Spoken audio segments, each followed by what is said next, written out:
இது மகிமை நேரம்.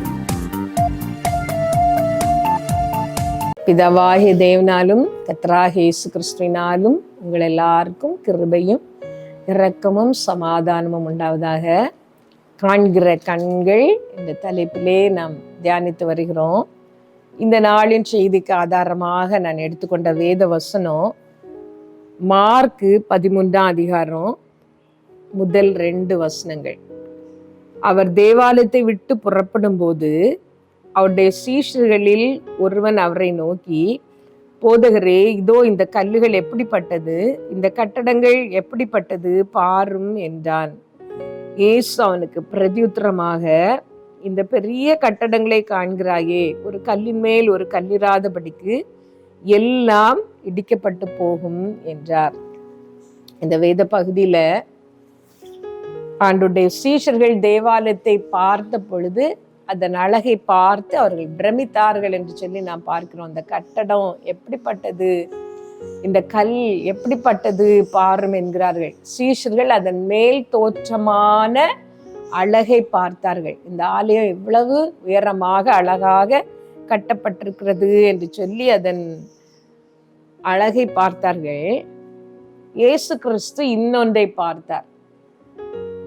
அவர் சொன்னார், இவ்வளவு அழகாக கட்டப்பட்டிருக்கிறதை நீங்கள் பார்க்கிறீர்களே, இதோ இந்த பெரிய கட்டடங்களை காண்கிறாயே, ஒரு கல்லின் மேல் ஒரு கல்லிராதபடிக்கு எல்லாம் இடிக்கப்பட்டு போகும் என்று சொன்னார். பெரிய பெரிய கற்களால் இந்த தேவாலயம் அழகாக கட்டப்பட்டிருக்கிற அதை பார்க்கிறீர்கள். இன்றைக்கு அது ஒரு உருவமாக ஒரு முழு அழகோடு அது நிற்கிறது. ஆனால் கொஞ்ச நாட்களுக்கு பிறகு ஒரு கல்லின் மேல் ஒரு கல் இருக்காது, எல்லாம் இடிக்கப்பட்டு போய்விடும். ஆண்டவர் அதன் முடிவை பார்க்கிறார். அப்போது கண்ணுக்கு தெரிந்த காட்சியை சீஷர்கள் பார்த்தார்கள். ஆனால் கர்த்தரோ அது இடிக்கப்பட்டு போய் கிடக்கிறதை பார்க்கிறார். கொஞ்ச நாட்கள் தான் இந்த அழகெல்லாம் இருக்கும், அதன் பிறகு இதுல ஒரு கல்லு கூட இருக்காது, எல்லாம் இடிக்கப்பட்டு போகும் என்று சொல்லி பார்க்கிறார். ஆரம்பத்தையும் அப்போது நம்முடைய கண்களுக்கு தெரிவதையும் நாம் பார்க்கிறோம். ஆனால் கர்த்தரோ அதன் முடிவை பார்க்கிறார். அது இனி என்ன நிலை ஆகும், எப்படி ஆகும் என்று சொல்லி கர்த்தர் அதை பார்க்கிறார். வேதத்திலிருந்து கிறிஸ்து சொன்ன இன்னொரு காரியத்தை நாம் தியானிக்க போகிறோம். லூக்கா 9ஆவது அதிகாரத்திலே நாம் அதை பார்க்கிறோம். இயேசு கிறிஸ்து அவருடைய சீஷர்களில் 3 பேரை அழைத்து கொண்டு ஒரு மலைக்கு போகிறார். அங்கே போய் அவர் ஜெபம் பண்ணுகையில் அவருடைய முக ரூபம் மாறிற்று. அவருடைய வஸ்திரம் வெண்மையாகி பிரகாசித்தது. மோசேயும் எலியாவும் மகிமையோடே காணப்பட்டார்கள். அவரிடத்திலே காணப்பட்டு அவரிடத்திலே அவர்கள் பேசி கொண்டிருக்கிறார்கள். பேதுரு அரை தூக்கத்திலே அதை பார்க்கிறார். பார்த்து அது ரொம்ப இன்பமாக இருக்கிறது அந்த அனுபவம். வானத்திலே ஒரு மேகம் நிழலிடுகிறது.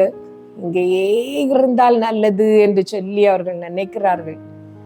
மோசேக்கு ஒரு குடாரமும் எலியாவுக்கு ஒரு குடாரமும் நமக்கு ஒரு குடாரமாக போட்டு இங்கேயே இருப்போம் என்று பேதுரு சொல்லுகிறார். அவ்வளவு இன்பமான ஒரு அனுபவம். அதை விட்டு இறங்கி கீழே வருகிறார்கள். கீழே சந்திரரோகியாகிய ஒரு மகனை, மனநிலை பாதிக்கப்பட்ட ஒரு மகனை வைத்து கொண்டு ஒரு தகப்பனார் அங்கலாய்த்து கொண்டிருக்கிறார். அவர்கள் இறங்கி வந்த பொழுது ஜனங்கள் எல்லாரும் ஓடி வருகிறார்கள். தகப்பனார் இயேசு கிறிஸ்துவிடம் சொல்லுகிறார், என் மகனை கொண்டு வந்தேன், உம்முடைய சீஷர்களால் அதை துரத்த முடியவில்லை, நீர் எங்களுக்கு மனம் இறங்கி ஏதாகிலும் செய்யும் என்று சொல்லி சீஷர்களால் முடியாத ஒரு காரியத்தை கர்த்தர் செய்கிறார். ஆண்டவர் அந்த அசுத்த ஆவியை அதட்டி அந்த இளைஞனை குணமாக்கி தகப்பனிடத்திலே கொடுக்கிறார். இதை பார்த்து கொண்டிருந்த ஜனங்கள் ஆச்சரியப்பட்டார்கள் என்று வேதத்துல நான் பார்க்கிறோம். நான் அந்த வசனத்தை வாசிக்கிறேன். அப்பொழுது எல்லாரும் தேவனுடைய மகத்துவத்தை குறித்து பிரமித்தார்கள். இயேசு செய்த யாவையும் குறித்து அனைவரும் ஆச்சரியப்படுகையில் அவர் தம்முடைய சீஷர்களை நோக்கி, நீங்கள் இந்த வார்த்தைகளை கவனமாய் கேளுங்கள், மனுஷகுமாரன் மனுஷர் கைகளில் ஒப்பு கொடுக்கப்பட போகிறார் என்றார்கள். இயேசு கிறிஸ்து செய்த அற்புதத்தை பார்த்து ஜனங்கள் ஆச்சரியப்பட்டு பேசுகிறார்கள். இயேசுவை பற்றி அவர்கள் ஆச்சரியப்பட்டு பேசிக்கொண்டு இருக்கும் பொழுது ஆண்டவர் ஒரு காரியத்தை சொல்லுகிறார். எல்லாரும் பிரமித்து நிற்கும் பொழுது இயேசு ஒரு காரியத்தை செய்கிறார். சீஷர்களை அழைத்து சொல்லுகிறார், கவனமாக நான் சொல்வதை கேளுங்கள். மனுஷகுமாரன் மனுஷர் கைகளில் ஒப்பு கொடுக்கப்பட போகிறார். ஆண்டவருக்கு தெரியும், இவ்வளவு பெரிய நன்மையை பெற்ற ஜனம், இவ்வளவு பெரிய ஆசீர்வாதத்தை பெற்ற ஜனம், இப்பொழுது புகழுகிற இதே ஜனம் இவனை சிலுவையில் அறையும் என்று கத்த போகிறார்கள், சிலுவையில் அறையும் என்று ஒப்பு கொடுக்க போகிறார்கள் என்று சொல்லி சந்தோஷமான அந்த நிலையிலே, சந்தோஷமான அந்த நேரத்திலே ஜனங்கள் புகழ்ந்து பேசும் பொழுது இயேசு கிறிஸ்து அதன் முடிவை யோசித்து பார்க்கிறார். இதே ஜனம் சிலுவையில் அறைய ஒப்பு கொடுக்கும், இதே ஜனம் கொடூரமாக நடந்து கொள்ளும் என்பதை அவர் யோசிக்கிறார். முடிவை ஆண்டவர் பார்க்கிறார். நமக்கும் கடைசி பார்க்கிற கண்கள் இருக்க வேண்டும். ஒரு காரியத்தின் ஆரம்பத்தை பார்க்கலாம், அதன் முடிவு நல்லது, இதன் பலாபலன் பிரதிபலன் எதுவாக இருக்கும் என்று சொல்லி யோசிக்க நமக்கும் தெரிய வேண்டும். இன்னைக்கு மனுஷர் செய்கிற நிறைய காரியங்கள் மற்றவர்களை பிரியப்படுத்துவதற்காக, அவர்கள் வீட்டிலே அது இருக்கிறது, எனக்கும் அது வேண்டும், நான் இப்படி போனால் மனிதர் என்ன சொல்வார்கள், என்னை உலகத்திற்கு முன்பாக என்னை நான் பெரியவனாக ஆடம்பரமாக வசதியாக காட்ட வேண்டும் என்று சொல்லிதான் நிறைய பேருடைய செயல்கள் இருக்கிறது. வேதவசனம் சொல்லுகிறது, உண்மையுள்ள மனுஷனை கண்டுபிடிப்பவன் யார் என்று சொல்லி. உண்மையுள்ள மனுஷர் உலகத்திலே குறைந்திருக்கிறார்கள் என்று சொல்லி, தங்களுக்கு இருக்கிறதை அப்படியே உண்மையாக காட்டுகிற மனிதர் மிக மிக குறைவு.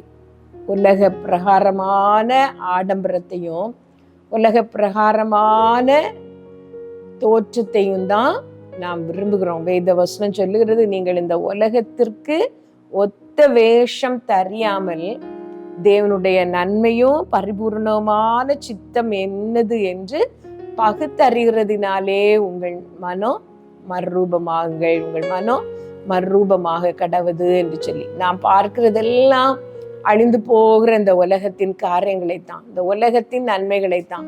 ஒரு காரியத்தை செய்தால் கூட உலக பிரகாரமாக நமக்கு என்ன பிரதிபலன் இதிலே கிடைக்கும், என்ன ஆசீர்வாதம் இதிலே கிடைக்கும் என்றுதான் நாம் பார்க்கிறோமே ஒழிய, இந்த காரியத்தை செய்கிறதினால் கர்த்தர் பிரியப்படுவாரா, இது மறு உலக வாழ்க்கைக்கு ஏற்றதுதானா, பூலோகத்தில் உள்ளவைகளை அல்ல மேலானவைகளை தேடுங்கள் என்று ஆண்டவர் சொன்னார். வெறும் உலக நன்மைக்காகவும் உலக ஆசீர்வாதங்களுக்காகவும் மாத்திரம்தான் நாம் கர்த்தரை தேடுகிறோமா? உலக நன்மைகள் மட்டும்தான் நம்முடைய கண்களுக்கு தெரிகிறதா என்று நாம் யோசித்து பார்ப்போம். இந்த உலகம் அநித்தியமானது, இது அழிந்து போகும், இதெல்லாமே மாறி போகும். மாறாத ஒருவர் உண்டு, அவர் நமக்காக ஆயத்தம் பண்ணுகிற அந்த ராஜ்யமும் நித்தியமானது, மாறாதது. அதை தேடுகிற உணர்வு நமக்கு இருக்க வேண்டும். ஒரு நிமிடம் கண்களை மூடி உங்களை நீங்கள் ஆராய்ந்து பார்ப்பீர்களா? முடிவை பார்க்கிறீர்களா? இல்லை, இப்பொழுது இருக்கிற சூழ்நிலையை மட்டும்தான் நீங்கள் பார்த்து கொண்டிருக்கிறீர்களா என்று சொல்லி ஆண்டவரிடத்திலே உங்களை ஒப்பு கொடுங்கள். ஒரு நிமிடம். உலக மேன்மை அற்பமென்றும் உலக ஆஸ்தி குப்பை என்றும் உள்ளத்தினின்று கூறுவாயா? ஊழியம் செய்ய வருவாயா? உனக்காக நான் மரித்தேனே, எனக்காக நீ என்ன செய்தாய்? உனக்காக நான் மரித்தேனே, எனக்காக நீ என்ன செய்தாய்? எனக்காக நீ என்ன செய்தாய்? ஏசப்பா, உம்மை நேசிக்கவும் உமக்காக வாழவும் நித்தியமான அந்த உலகத்துக்குரிய காரியங்களை இந்த உலகத்திலே நாங்கள் தேடவும் சம்பாதிக்கவும் எங்கள் எல்லாருக்கும் அருள் புரியும். இயேசுவின் நாமத்தில் ஜெபிக்கிறோம் எங்கள் நல்ல பிதாவே, ஆமென்.